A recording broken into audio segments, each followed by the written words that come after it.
My daughter calls me every Sunday morning without fail. Same time, 7:15, before the church bells start. And every single week, before she says anything else, before she asks how I slept, or whether I've been eating right, she asks me the same question. Did anyone come by this week, Dad? For 2 years I told her the truth.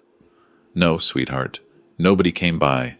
I'm out here by myself like always. But 3 weeks ago, someone did come by. And for the first time in my life, I lied to my daughter. I told her nobody had visited. By the following Wednesday, I understood why she'd been asking. I've lived in the same house in Harlan County, Kentucky for 31 years. Margaret and I built our life here together, raised our daughter here, buried 2 dogs and 1 heartbreak in the backyard. The house sits back from the main road about a quarter mile, surrounded by old oak trees that Margaret planted the year we moved in. She said she wanted to sit on the porch someday and watch them grow taller than the roofline. She got to see that, at least. She got to see that before the cancer made sitting on the porch the hardest thing in the world. She passed on a Tuesday, February. The ground was frozen and the oaks stood bare, and I thought I understood then what empty really meant. That was 2 years and 4 months ago. My daughter lives 40 minutes away in Corbin with her husband, a man I'll call my son-in-law because that's what he is, legally. His name doesn't matter as much as what he did. She married him 7 years ago, and I tried. I genuinely tried to see what she saw in him. He was charming the way certain men are charming all surface, like a lake that looks deep from the shore until you wade in and realize the bottom comes up fast. But she loved him. So I kept my mouth shut and I loved her. After Margaret passed, my daughter started coming by more often. Every Sunday afternoon, in addition to the morning call, she'd bring food, sit with me a while, help me sort through her mother's things. I was grateful.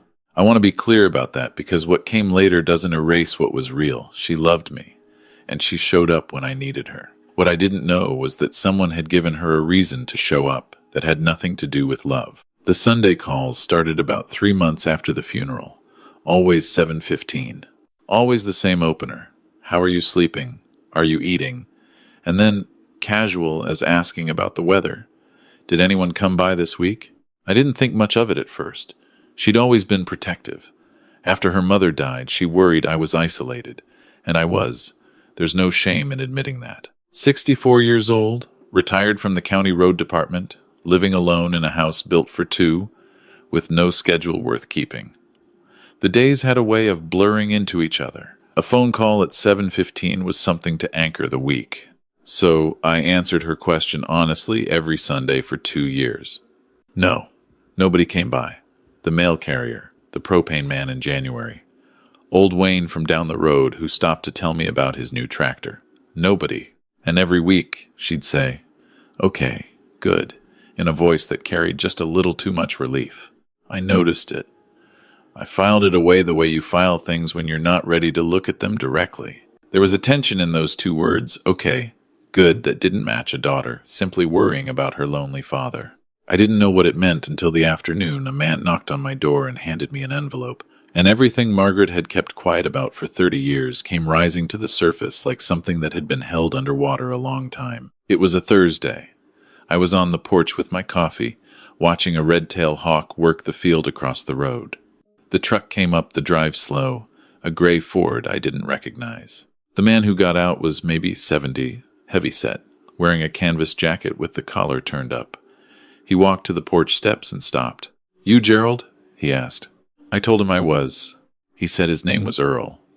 He said his father had been a business partner of my wife's. He said his father had passed 6 months ago and left behind instructions, specific instructions that a particular envelope was to be hand-delivered to me and to no one else. He'd been trying to work up the nerve to drive out, he said. He apologized for taking so long. I took the envelope. I asked him to sit.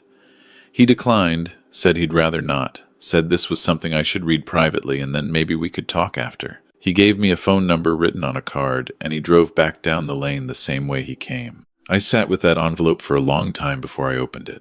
Inside were 3 things. A letter in a man's handwriting I didn't recognize.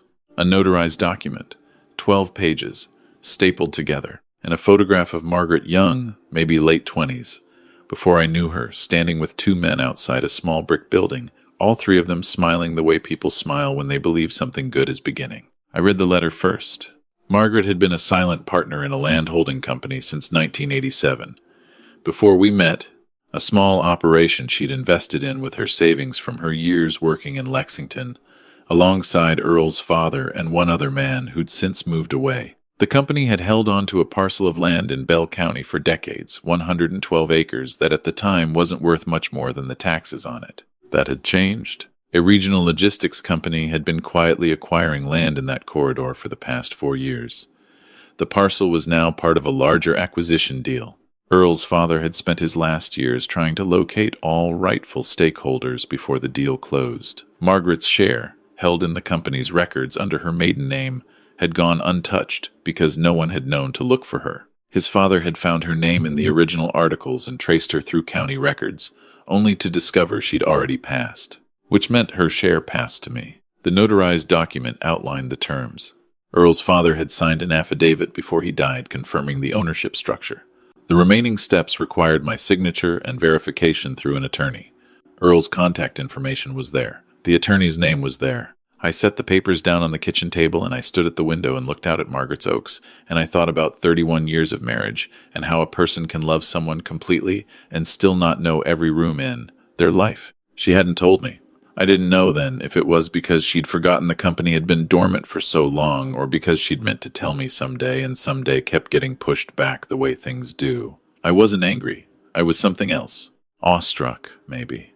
Standing in my kitchen, holding the evidence that my wife had carried something quietly for 3 decades, protecting it like a seed in her coat pocket, waiting for the right season. I called the attorney the next morning. His office was in Middlesbrough.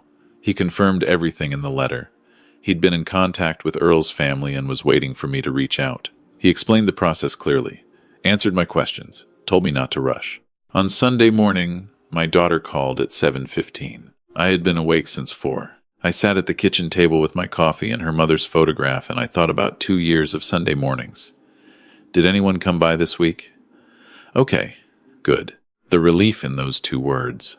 And I thought about my son-in-law, who had a habit of asking questions he already knew the answer to, who had a particular way of steering conversations without appearing to steer them, who'd once told me over Thanksgiving dinner that land in this part of Kentucky was going to be worth something in the next few years, said it casually, like a man tossing a thought out into the air, not like a man who'd been researching it. Margaret's maiden name, the company records, the original articles. Someone had already found what Earl's father found. Someone had known to look. My phone rang. 7:15. Morning, sweetheart. Morning, Dad. How'd you sleep? Fair enough. You? Fine. Has anyone come by this week? I looked at the photograph of my wife, young and smiling outside that brick building. No, I said. Nobody came by. She paused just a half-second longer than usual. Okay, good, she said. And I heard it differently now. Not relief. Something sharper underneath it. Something that felt like a report being filed. We talked for another 10 minutes. Her son's soccer game on Saturday. A recipe she'd found for the sweet potato casserole I'd always liked. Whether I needed her to pick anything up at the store. I answered all of it the same way I always had, warm and easy, because I was not yet sure what I knew and what I only suspected. And until I was sure, I would not say a word. She came by that afternoon. She always did, on Sundays. She brought cornbread and a pot of soup, and she sat across from me at the kitchen table, the same table where I'd read Earl's letter 2 days before. And she was my daughter. She was entirely my daughter. The person I'd taught to ride a bike and helped with her algebra and danced with at her wedding, and I looked at her and I thought, she doesn't know everything. I'd bet my life on it. Whatever my son-in-law had found and whatever he'd been planning, she was not the architect. She was something else. Something I didn't have a word for yet. I watched her, the way she glanced toward the kitchen counter, the way her eyes moved to the windowsill where I keep old mail that hasn't been dealt with yet. She was looking for something, doing it so naturally, so practiced, that I almost missed it. You sure you have everything you need? She asked before she left. Everything I need, I said. After her taillights disappeared down the drive, I sat on the porch until the sun dropped below the tree line and the temperature fell. and the red tail came back one more time to circle the field, low and slow, reading the ground from above the way I now understood my son-in-law had been reading me. I called the attorney in Middlesbrough on Monday and told him we needed to move quickly. I told him I had reasons to believe someone else was aware of the ownership issue and that I needed to understand my options before anyone could act on information I hadn't authorized them to have. He didn't seem surprised. He told me this kind of thing happened more than people expected when estates were involved. He told me to come to his office Tuesday and to bring whatever documents I had. I drove to Middlesbrough alone. I brought Earl's letter, the notarized document, and the photograph. The attorney was a careful man, thorough, the kind who asks questions twice to make sure the answer stays the same. We spent 2 hours going through everything. He explained that because the original partnership documents predated our marriage and were filed under Margaret's maiden name, the asset had never appeared in our joint estate records. Her share had simply been invisible. Anyone looking at our finances would never have found it. Anyone looking at the land company's old records, however, anyone who knew to look under her name before she was Margaret Halton, would have found exactly what Earl's father found. I told him what I suspected. He listened without expression. When I finished, he said, "Have you spoken to your daughter about any of this?" "Not yet." "Before you do," he said, "let me make a few calls." He called me back Wednesday morning. What he had found was not a conspiracy so much as a slow, quiet act of waiting. My son-in-law worked in commercial real estate. That was something I'd known. What I hadn't known was that his company had been retained as a subcontractor by the same logistics firm pursuing the Bell County acquisition. He had access to property research databases as part of his work. He had found Margaret's name in the land company records 14 months ago. He had spent the following months trying to determine whether I was aware of the asset and, if not, how to position himself to benefit before I discovered it on my own. His plan, as best the attorney could reconstruct it, was straightforward in its ugliness. If the asset transferred to me and I signed it over properly, the logistics company would deal directly with me, and my daughter would have no claim, independent of our marriage. But if I were to sign a power of attorney, something that a grieving, isolated older man might be persuaded to do to simplify his affairs, then my son-in-law could represent my interests in the transaction. He had already drafted language for such a document. The attorney found a version of it filed as a template in a holding company my son-in-law had formed 8 months ago. My daughter didn't know about the holding company. I drove home and sat in the kitchen and thought about what to do for a long time. I was not angry in the way I expected to be angry. There was anger. Yes, a cold, steady anger at a man who had looked at my grief and seen a door left unlocked. But underneath it was something older and quieter. Grief, maybe, of a different kind. The grief of watching something you built a family, a trust, a version of the future get used against you by someone you let in the house. And there was fear. Not for myself. For my daughter. She would have to find out. There was no version of this where she didn't find out. I called her Thursday evening. I told her I needed to see her. I told her it was important. I told her to come alone. She arrived Friday afternoon. She walked in and sat down at the kitchen table and looked at me with the face she'd had since she was small, open, watchful, the face of someone who always knew when something was serious and never tried to pretend otherwise. She got that from her mother. I put Earl's letter on the table. Then the notarized document. Then the photograph. I told her everything. I watched the color leave her face. I watched her read the letter. I watched her sit with the document in her hands and not read it. Just hold it. Because sometimes the weight of a thing tells you what the words are going to say before your eyes get there. She asked me how long I'd known. I told her a week. She asked me about the Sunday call, about the question she'd asked every week for 2 years. I told her what I'd figured out. I told her gently, the same way I'd have told her anything hard since she was old enough to hear hard things. She was quiet for a long time. Then she said, "He told me you were confused, that you'd been having memory issues and didn't know it. He said we needed to monitor whether anyone was giving you bad advice or trying to take advantage of you. He said the question was to protect you." She stopped. She heard herself saying it. "I believed him," she said. "I know you did. I was protecting you. I know that too."